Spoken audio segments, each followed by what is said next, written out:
Kalindo lero pa 11 April 2024 atulutsanso audio ina imene ayamba ndi kupereka mafuno abwino kwa abale athu a chipembedzo cha Chisilamu pamene akusangalala kumaliza kwa mwezi wopatulika wa Ramadan.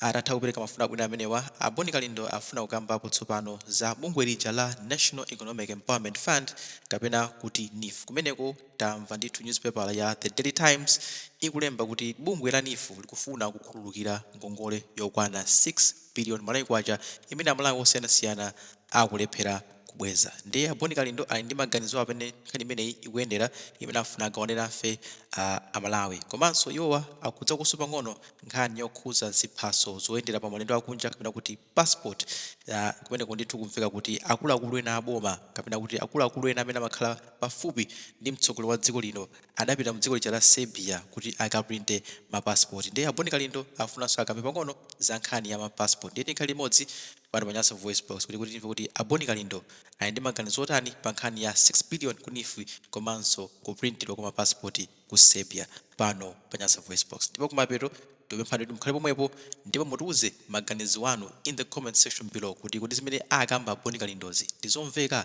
kapena sizikumveka. Mutuza ndina amalawi amene mmatitsatira pano pa Nyasa Voice Box. Tiyeni tikhale limodzi. Utenga wanga masanano lero pa 11 April pamene asilamu pa dziko lonse akukumbukira kapena kusangalalira kumasulira kwa Ramadani, chisangalalo chimenechi munyengo ya Idi upite kwa inu nonse asilamu a genuine kuti siku limeneli ala akudaliseni. Ndikunena izi kunena kuti asilamu a genuine chifukwa chisilamu ndi mpingo kapena ndi chikhalidwe chimene ndi chipembedzo chimene chimasunga chikhalidwe chake, ndipo chisilamu sichimalola zinthu zopusa. Tikuthokoze inu amene mwapita kumeneko kapena mukusangalalira kuti munasaladi kudya kupembeza mulungu wanu kuti zonse zabwino zibwere pa inu. Ndipo siku lalero pamene mukusangalala ndi mtima onse osakhala ena afeki amene amafuna kuti azikoma pamaso pa atsogoleri afeki, kuwayitana anthu okuti si asilamu, anthu onunkha amene ndi osasamba onunkha mikozo, kunguwayitana kumwambo umenewu. Ziwani kunena kuti zimenezo Allah samasangalala nazo ndipo sangavomereze. Choncho ndikufunireni zabwino inu nonse amene mwachita observe ndikusatira zenizo zimene chipembedzo cha chisilamu chimafuna munyengo imeneyi, kuti pamene mukusangalala Allah akudaliseni, zonse zofuna pa moyo wanu zikhale muchimake. Soka kwa iwo amene akuphwekesa chisilamu lero, chifukwa ife takula tikulemekeza chisilamu, tikuziwa kunena kuti chisilamu ndi chipembedzo chimene chimasatira malamulo, ndipo si wina aliyense angangozuka uko osasamba ndikuvala mkanjo kapena mzuli wache ndikukalowa mu mzikiti. Lero tikuwaona anthu okuti si asilamu akumavala mikanjo, kuvala mzuli, kumakalowa mizikiti, kuphwekesa chisilamu. Choncho amene wowo asiye ina azitenga masoka awo kufuna kusangalasa andale. Tiyeni inu andale ndino amene mukufuna kumadya ndalama mutenge masoka anu. Chakumama waku ndinalengeza kunena kuti ndibwera ndi program yokuuzani za mfuti imene ine ndamangidwira, komano amene amandipasa malangizo andiuza kunena kuti nkhani zimene zili ku khoti sizikuyeneranso kuti zizilankhulidwa, zizakhala ngati tikusulusa makhoti kapena tikufuna kuphwekesa umboni. Choncho utenga umene ndabwera nawo ndionena kuti programu imene yokuuzani za mfuti kuti inayenda bwanji imene isibwera, koma utenga ndionena kuti inu amalawi muchitenge chokuti ineyo ndinapezeka ndi mfuti, ndipo chilungamo chache muzachiziwa kusogoloko, ndipo kusogoloko mweko ndi pamene tizabwere ndi programu ya mmene inayendera mfuti imeneyi.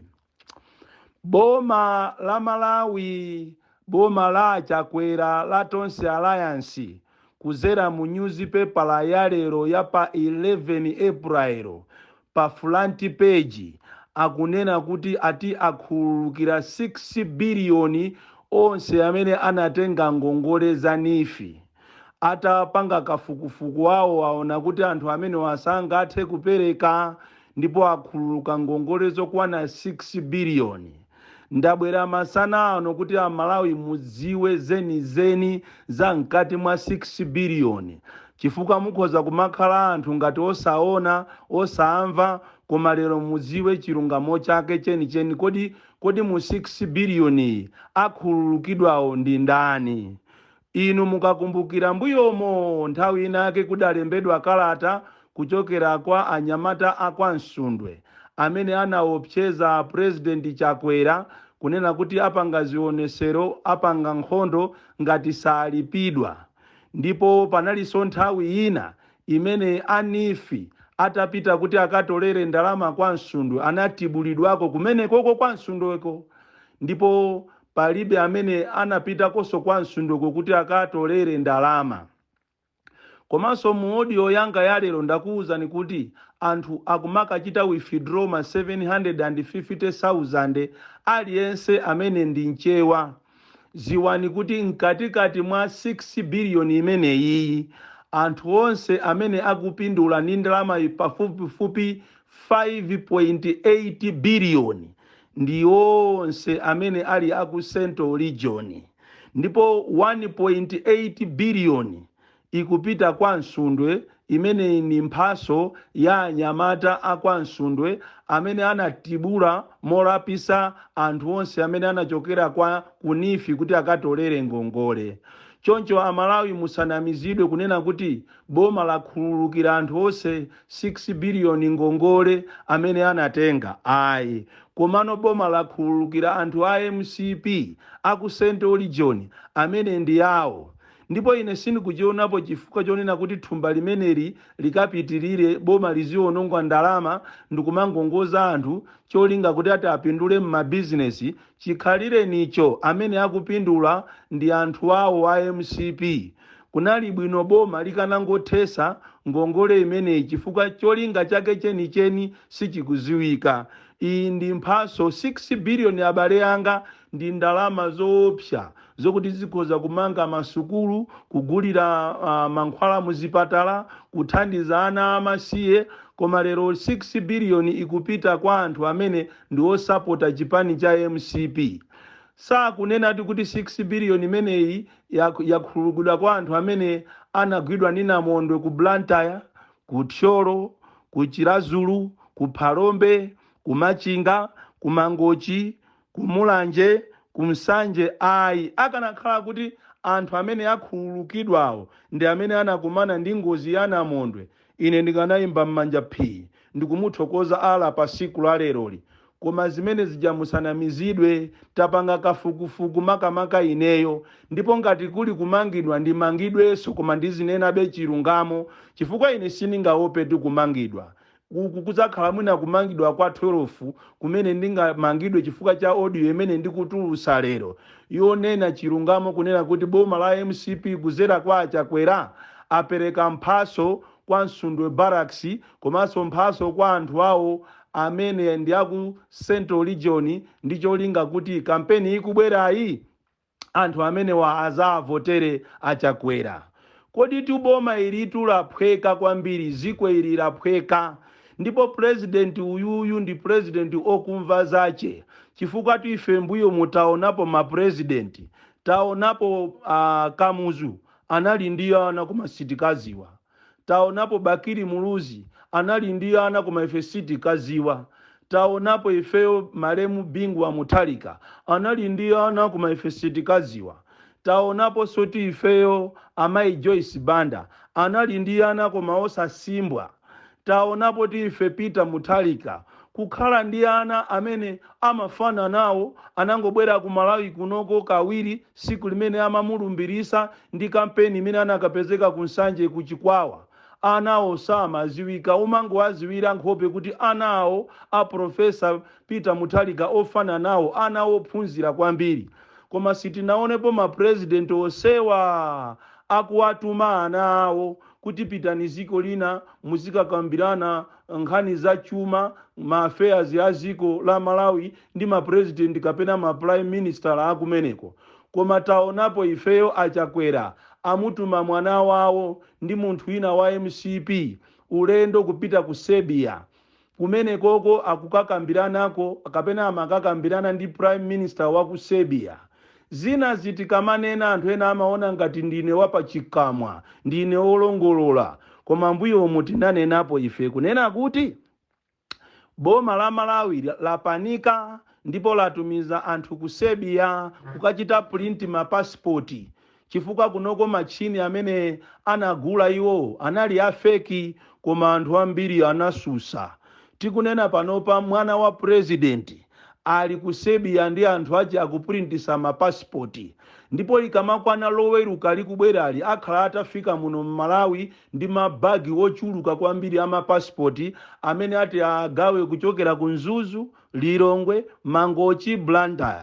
Ndipo anamiza a Malawi amene amafuna kupusisidwawo kunena kuti sawano immigration ija yakamoto. Pakali panopa immigration yamba kuchita print mapasipoti, koma zonsezo ndizonama.